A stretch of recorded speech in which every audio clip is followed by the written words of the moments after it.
Ikhlas. Ikhlas berasal dari bahasa Arab kholaso yang berarti murni, suci, bersih, ataupun jernih. Ikhlas dapat diartikan saat seseorang beramal hanya untuk mencari ridha Allah dan mendapatkan pahala akhirat. Syaratnya ada dua. Satu, berharap ridha Allah. Dua, berharap pahala akhirat. Maka jadikanlah ikhlas ada dalam seluruh nafas kehidupannya. Allah berfirman dalam surat Al-Bayyinah ayat 5 yang berbunyi, A'udzu billahi minasyaitonir rajim. Bismillahirrahmanirrahim. Wa ma umiru illa liya'budullaha mukhlishina lahu-d-din hunafa wa yuqimus salata wa yu'tuz zakata wa dzalika dinul qayyimah. Yang berarti maka seseorang yang diperintahkan untuk beribadah kepada Allah dengan ikhlas tanpa menyekutukannya dengan suatu apapun, begitu pula dengan mendirikan sholat dan membayar zakat, maka demikian itulah agama yang benar.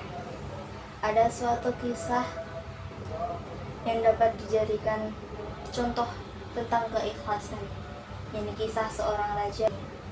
Di suatu kerajaan hiduplah seorang raja yang bijaksana dan perdana menterinya.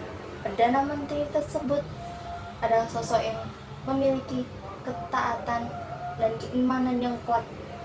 Ia selalu berpegang teguh pada prinsip segalanya adalah yang terbaik untukmu. Suatu ketika raja kehilangan jari kelingking kirinya saat memimpin sebuah pertempuran. Ia pun mengadukan hal tersebut kepada Perdana Menteri. Namun, Perdana Menteri hanya memberikan tanggapan, semuanya adalah yang terbaik untukmu. Merasa marah, raja pun kemudian memenjarakan sang Perdana Menteri. Namun, bahkan saat di penjara, sang Perdana Menteri hanya dengan diri mengatakan segalanya hanya baik untukmu. Beberapa waktu kemudian, raja dan para pengawalnya pergi ke hutan untuk berburu. Karena kesenangan berburu tanpa disadari, mereka keluar dari batas wilayah kekuasaan kerajaan dan memasuki wilayah terpencil milik para penduduk yang memuja para dewa. Mereka pun kemudian ditangkap dan akan dijadikan tumbal untuk memuja para dewa yang dipuja oleh penduduk setempat tersebut. Saat memuja tersebut, para penduduk tersebut melihat bahwa raja cacat. Mereka menganggap bahwa menumbalkan seseorang yang cacat adalah bentuk penistaan kepada dewa mereka. Jadi mereka pun melepaskan sang raja. Sang raja selamat, namun para pengawalnya pun ditumbalkan karena mereka sempurna. Kasiannya.